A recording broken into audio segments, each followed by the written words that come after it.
Hey everybody, I'm Fox with FoxeoGames, and this is Deus Ex Human Revolution for the PC, also available on Mac, Xbox 360, PS3, and the Wii U, which I didn't realize until I Wikipedia checked this game right before the review. So I have a confession to make. I never played the original Deus Ex when it first came out, and I've only made it a few hours into the classic sci-fi thriller when I played it over 10 years later. I haven't touched the sequel Invisible War and probably never will. When Deus Ex Human Revolution came out, I picked it up soon after for both PC and Xbox 360. I really have no idea why I bought the 360 version because I've never even taken the disc out of the case. I guess I was in a game collecting mood or something. Despite owning the game in my Steam library and getting an hour or two into it, it remained dormant in my games list, only occasionally seeing me launch it to play around for a few minutes. For whatever reason, I waited until just recently to really give it a shot. And I'm glad I did, because once I did, I couldn't put it down. I marathoned my way through the game in just a few days, completing a majority of the side quests and clocking in over 30 hours. Don't get me wrong, I do have some complaints about the game, but then again, don't I always? Well, let's get started by looking at the PC port. It's not uncommon for triple platform games to receive gimped ports on one or two of the systems. Many PS3 games suffer from performance issues and other problems not present on the 360, and far too many PC games lack basic PC options. Deus Ex Human Revolution, fortunately, is not one of them. It features plenty of options. I mean, there's more it could have, but there's resolution, anti-aliasing, stereoscopic 3D, refresh rate settings up to 144 Hz, shadows, depth of field, SSAO, post-processing, anisotropic filtering, and the list goes on. Some of the options will need to be configured outside of the game in the configuration utility, but pretty much everything is here except for borderless windowed mode. You can play with mouse and keyboard or controller, and key rebinding is available. If you run it in DirectX 11 mode, you can also enable tessellation. You can turn off location markers and object highlights if that's your thing, but I'd rather know where I'm going and what I can interact with. The field of view slider is also in the gameplay options menu rather than in the graphics section. Performance is excellent for me, almost always well above 100 frames per second and offering lingering right around 144, which is my maximum since I'm running an NVIDIA G-Sync compatible monitor. Oh, and just a tip, if your DirectX 11 option is grayed out and you know your card supports it, it's probably because you installed something like SweetFX. Uninstall it to use DirectX 11 because SweetFX is not compatible with DirectX 11 with Deus Ex Human Revolution. The game did crash twice for me, but when it did crash, it took the entire Steam client down with it, so make of that what you will. And that's enough about the PC port. Now, a point of contention among players is the gold or sepia tone aesthetic, referred to as the gold filter, that is overlaid onto just about everything in the game. While it does create a very unique and iconic look, some people find it artificial and distracting. It's surprising just how divided people are on it. The director's cut has replaced the original game on Steam and appears to lack the filter, which many people love and many people hate. The forums are full of people seeking a way to get rid of the gold filter or to get the gold filter back, depending on their version of the game. Some people claim it's a unique look and it adds character to the game, and others have described it as akin to looking at the game through a glass of urine. Personally, I don't really mind much either way. I think both versions of the game should come with a graphics option to enable or disable the filter, and that would solve everyone's problems. I don't actually have the director's cut, and as far as I'm aware, there is no option in that game to re-enable the gold filter. There does appear to be a mod, though, out there to disable the filter on the original version of the game, so have at it if you want. The footage you're seeing is the unmodded original Deus Ex Human Revolution on PC. Visually, the game is a really mixed bag. On the whole, it has a great aesthetic and art direction. There are some really cool vistas and awesome futuristic cityscapes to behold. However, when you get in close to most stuff in the game, it becomes clear that the textures are bad. And I mean, they're often really, really bad. These are the kinds of textures you might see on a portable gaming system or even mobile game. I swear I could create some of these textures in MS Paint, drawing them pixel by hand. So, like many things in life, this is best enjoyed visually as a whole product and not scrutinized too closely. The cutscenes in the game look horrendous. They're rendered at a low resolution with some severe compression artifacting.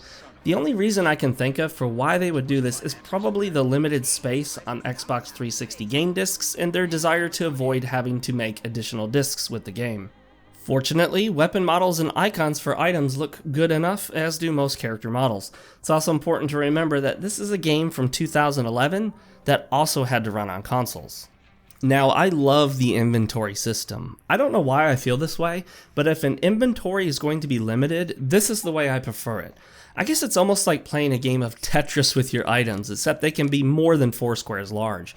You'll be constantly running out of space, and there's simply no way to collect everything you find in the game. You have to make sacrifices for what you really need. Like many things in the game, you can augment your inventory by making it larger so you can carry more stuff. And on the subject of augments, that's a major theme of the game, both in the story and in the mechanics. As you gain experience, you'll gain praxis points, which you can then use to unlock various augments to enhance your character and expand your abilities. Beginning an augment path usually requires 2 praxis points, and then each step after that is generally 1. Some augments are automatically unlocked by the game at the very beginning, well, pretty much the very beginning, so there's almost no reason to have them listed here. You will always have them, and you can't not have them. Most augments must of course be earned. These include enhancing your eyes to better track opponents, becoming invisible for a short period of time, enhancing your armor, landing great distances without taking damage, and improving your hacking skills. And boy is hacking a thing in this game. This is not like Fallout 3, where hacking is one of the options you have. Hacking is ubiquitous, and you'll be doing it a lot. I definitely recommend putting a few praxis points into your hacking skills, because it is a one-of-a-kind mini-game, and it's actually pretty fun and interesting. Each computer or panel you can hack has a security level. If you haven't augmented your hacking level, you won't be able to hack anything above security level 1. It goes up to 5. Once you're into the system, your goal is to capture nodes, each node having a level of difficulty to capture, giving a % chance of you being discovered. You have to make your way to the end node or capture the enemy node of origin. There are sometimes multiple enemy nodes or end nodes. You can also capture data nodes that give you rewards. If you're discovered, it becomes a race against time to capture the final node. You can make use of items that allow you to capture a node without risk of detection or stop the enemy's hacking progress for a period of time. However, the minigame is not without its faults. I don't have a great solution to offer, but the use of randomization to determine if you're discovered when you capture a node is not ideal. This is especially true with the PC version because of this awesome feature known as Quick Save. With the press of the F5 key, most games like this will instantly save your progress without stopping the game one bit. So basically, if you're like me, you're going to hit F5 right before each hacking attempt, and then if things go bad during the hack, you'll just hit F8 to reload your quick save. It's really fast on a PC. You can repeat this process over and over until the hack is successful. This is known as save scumming, and is commonly used in other games like the recent Fallout and Elder Scrolls games. Granted, you could just tell me not to do this, but why wouldn't I? I think if the game automatically overrode your quick save as soon as you failed a hack attempt, it would alleviate that issue, forcing the player to take each hack attempt seriously. Okay, enough about hacking. Let's talk about some other special augment unlocks. You can get the Icarus landing system, which allows you to fall any distance without taking damage. This can radically change how you get around. You can enhance your strength to break through weakened spots and walls as well. You can become immune to electrical damage so you can pass over electrified ground or water. And none of these are necessary to complete the game, but they do change things up and unlock a lot of areas you wouldn't otherwise be able to access. What path you choose is up to you. And speaking of choosing your path, it's entirely possible to play through the game on a pacifist run, with the exception of the boss encounters, which we'll get to later. You can run through the game killing just about everyone, or you can run through the game being silent and using stealth, taking out enemies from a distance, or you can go with melee takedowns in close quarters combat. Takedowns can be lethal or non-lethal. One thing you can never do is tank your way through the fights. You die fast in this game, especially on the higher difficulty. On medium difficulty, you will die in a few seconds of gunfire. And this is where my biggest complaint with the game comes in. Firstly, the boss fights. They're a giant mess. Boss fights force you into combat whether you want to or not, and the bosses are bullet sponges. If you specialized in stealth or conversation skills, you're out of luck. They're useless here. Rather than provide you with multiple options for overcoming these encounters, instead you're forced into a small battle arena in which your only choice is to defeat the target in combat. A couple of these encounters are frustratingly difficult, especially if you find yourself without any good weapons. I recommend you save your hardest hitting ammo for these moments. As you get further into the game, more bullet sponge enemies will begin to pop up, breaking the feel of the game. It just feels wrong to watch 4 or 5 shotgun blasts at point blank range still not take down your opponent.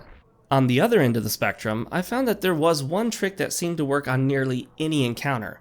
If there's a vent nearby, you could just crawl into the vent and you're almost guaranteed safe. They may occasionally throw grenades in and near the vent, but if you crawl in far enough, they won't hurt you. It's way too easy to abuse the vents this way. Oh, and as you progress into the game, the ammo for the 10mm pistol virtually disappears, as most enemies will now be carrying more powerful weaponry. I focused nearly all of my weapon upgrades on the 10mm pistol, and that was my favorite, so I felt betrayed by the game abandoning my favorite gun. Fortunately, I had a few others to fall back on. There are plenty of side quests in the game, of which I completed the majority. Towards the end of the game, I felt more like just pushing through to the end, so I skipped a few there. Side quests are universally pretty interesting. They are far better written than the standard fetch quest fare in most games. Side quests will reveal more of the story and game world, so they're definitely worth doing for the most part. Now, the music in the game is, in my opinion, virtually perfect. It really captures that sci-fi cyberpunk feel. Just put this music on and the whole world suddenly feels like a dark dystopian cyberpunk reality. It's great. Nothing more needs to be said. Sound effects are generally awesome too, with the combat effects packing just the right punch and feel. The voice acting is top-notch all around, with all of the major players sounding more than passable and generally following the mood and tone of the conversation. The playable character Jensen clearly has voice acting inspiration from at least one of the Batman movies. So why are you here? I heard your argument. What was that all about? The story here is deep, and it delves into some of the bigger questions of life, dealing with issues of humanity and society and how technology has both helped and harmed us as a species. The decisions you make and the things you say to people will change what happens in the story, up to and including the multiple endings. Your dialogue choices can result in dire consequences, such as people dying or losing their jobs. And it sucks to lose your job, because you don't make any money when you don't have a job. Well, most people don't. You can even directly kill most of the important characters in the game. Expect to keep guessing as you try to figure out who's responsible for what and why in this cyberpunk thriller. Now, you can wade into the deep end of this story by reading all of the flavor text in the game, of which there is a ton. I imagine my playthrough would be a couple hours longer if I read everything there was to read in the game, from mini novels to emails to digital newspapers. Some of it is quite well written or even pretty funny. In this email, they're clearly spoofing the Nigerian prince email scam. Nice. Oh, and I recommend that you don't send any Nigerian princes your personal financial information. That's just a bit of real life advice there, free of charge. So what's the verdict? Well, I loved my experience with Deus Ex Human Revolution from start to finish, minus the boss fights. This is a great game for a lot of reasons, and one I strongly recommend you play if you haven't already.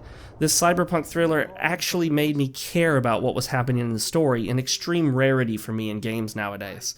Excellent gameplay and story coupled with awesome music and aesthetic make this a great game all around. When you're done watching this, either go out and buy the game or at least put it on your wish list and wait for a sale. If you like Deus Ex Human Revolution and you also like retro gaming, then I highly recommend you check out Shadowrun on the Super Nintendo. There are plenty of games bearing the Shadowrun title, but this is by far my favorite and the most unique. It's a cyberpunk themed RPG of sorts, and there's nothing else quite like it from the era. I did a review of the game, which you can watch by clicking the link at the end of this video or in the video description. Well, at any rate, guys, I'm Fox with FoxeoGames, and I'll see you all in the next video game review.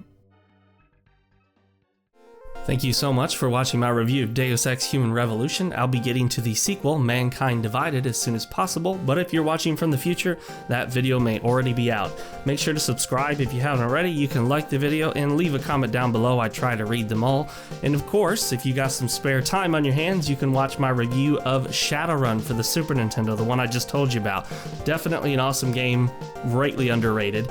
Or check out Shadow Warrior, my review of that game on the PC, and there's a sequel coming out for that in September 2016, which may have already passed, depending on when you're watching this. Fox with FoxeoGames, see you later.